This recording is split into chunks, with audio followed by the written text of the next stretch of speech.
अंकुश की शादी मोना से होती है।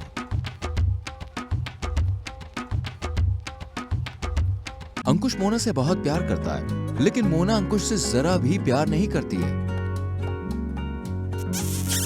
मोना स्वभाव से बहुत ही निर्दयी और निहायत ही लालची होती है।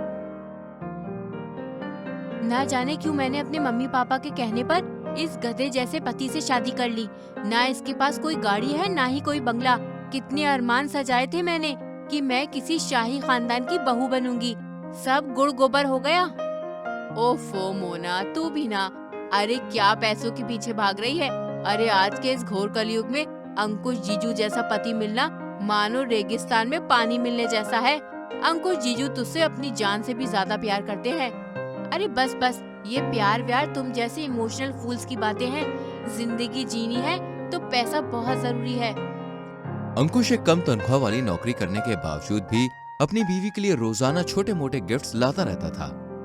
अरे मोना डार्लिंग, ये देखो, मैं तुम्हारे लिए फेवरेट गुलाब का फूल और ये 2 घंटा ब्रिजवासी मिठाई वाले के दुकान में लाइन में लगकर तुम्हारे लिए तुम्हारा फेवरेट फाफड़ा जलेबी लेके आया हूँ। तुम्हें बहुत पसंद है ना?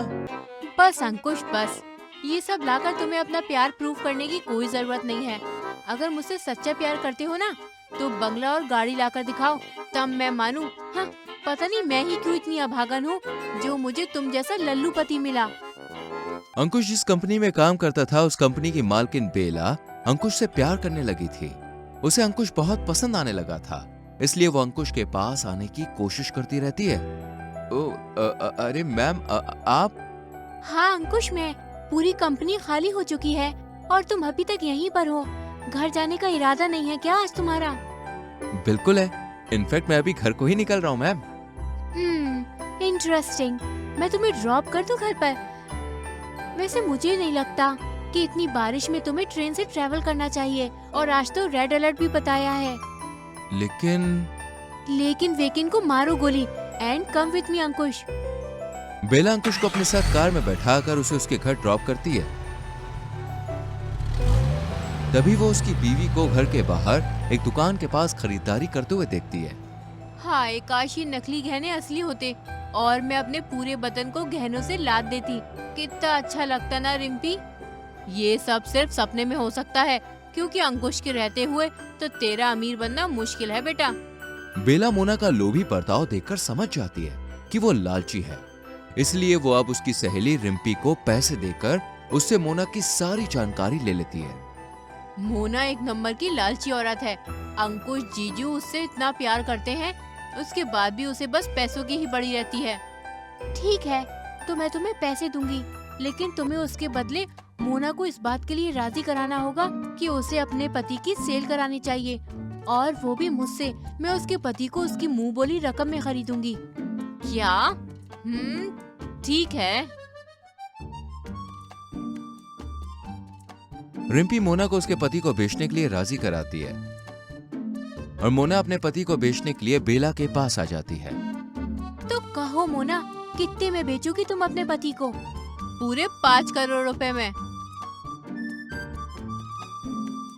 ठीक है, ये लो। मोना अब अपने पति को बेच देती है और वो अंकुश से जाकर कहती है, अंकुश बेबी। यस मेरी स्वीटहार्ट, बोलो ना। तुम मुझसे प्यार करते हो और प्यार में कुछ भी करने के लिए तैयार हो, है ना? हाँ मोना डार्लिंग, तुम मुझे बस थोड़े दिन दे दो, मैं बंगला गाड़ी सब ला दूंगा। तुम मेरी खुशी की खातिर किसी और से शादी कर सकते हो क्या? क्या? ये तुम क्या कह रही हो मोना? अगर तुमने ये नहीं किया तो मैं अपनी जान दे दूंगी अंकुश। नहीं मोना, ऐसा मत करना। हाँ, मैं किसी और से शादी करने के लिए तैयार हूँ। इस तरह मोना अंकुश को अपने प्यार का वास्ता देकर उसकी शादी बेला से करा देती है और खुद पैसे लेकर एक बड़े से बंगले में रहते हुए अमीरों वाली जिंदगी जीती है। वहीं बेचारे अंकुश को ना चाहते हुए भी बेला के साथ रहना पड़ता है।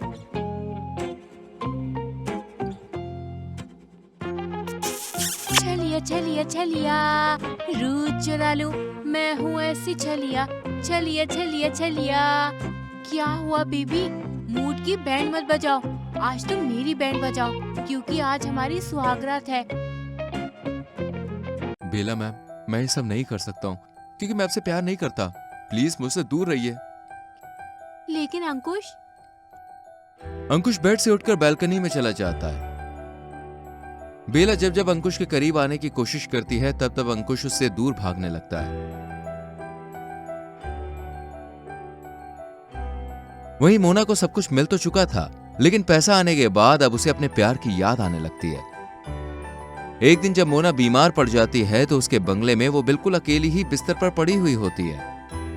अंकुश, काश आज अंकुश मेरे साथ होता, मेरे पास होता तो वो मेरा कितना ख्याल रखता। आई मिस यू अंकुश। वक्त का पहिया अब घूम जाता है और मोना और बेला दोनों को अपनी अपनी गलतियों का अंदाजा हो जाता है। ये लो बेला, ये मेरे बंगले के कागज है और ये तुम्हारे बचे कुचे पैसे। मुझे मेरा पति वापस दे दो।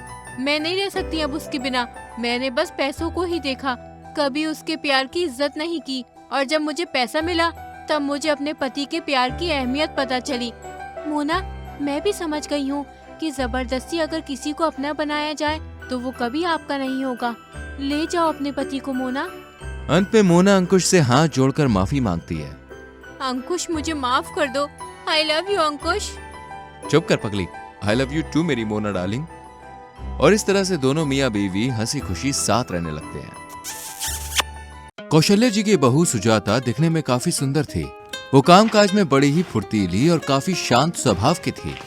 अरे मान गए कौशल्या बहन, बहू तो खरा सोना पाई हो।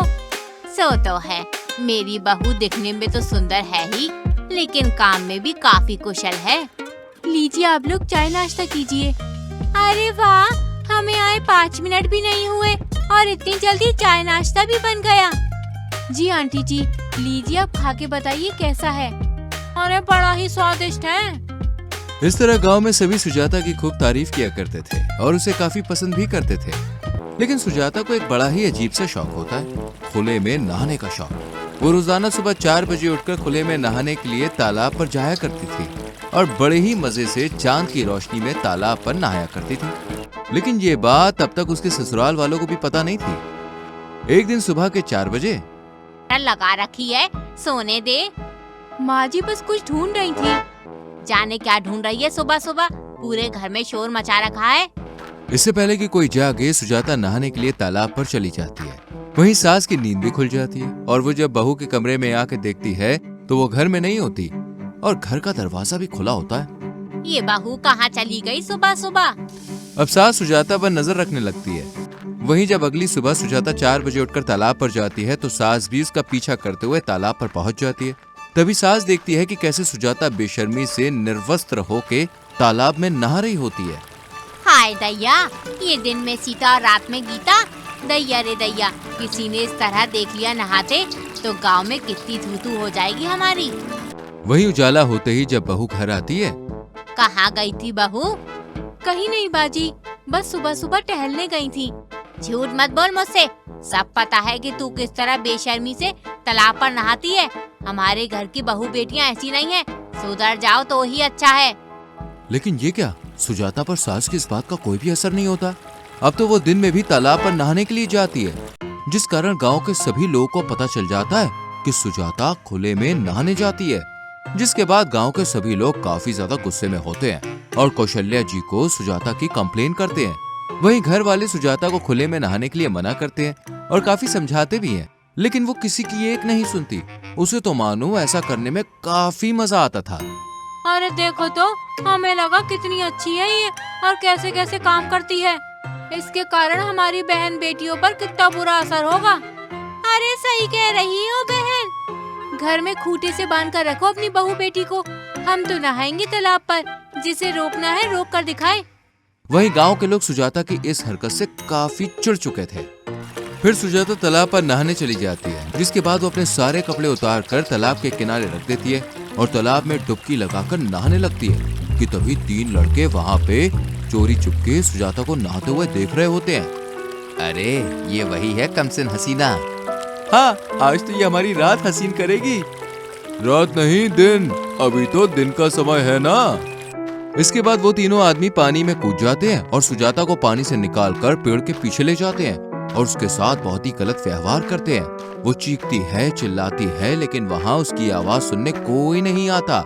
और कुछ समय के बाद जब उन तीनों की भूख शांत हो जाती है तो वो तीनों सुजाता को पानी में फेंक देते हैं। वहीं सुजाता जख्मी हालत में पानी में अपना दम तोड़ देती है।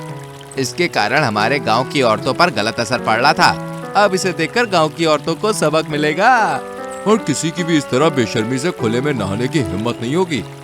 इसके बाद वो तीनों वहां से चले जाते हैं, जिसके बाद सुजाता की मौत की खबर गांव में तेजी से फैल जाती है और वहां ढेर सारे लोग इकट्ठे हो जाते हैं। अरे कितनी दफा समझाया था कि बहू मत कर ऐसा, लेकिन इसने एक ना सुनी। मेरी सुजाता। ये देखकर गांव में अब किसी भी औरत की हिम्मत नहीं होती कि वो खुले में नहाने के लिए जाए।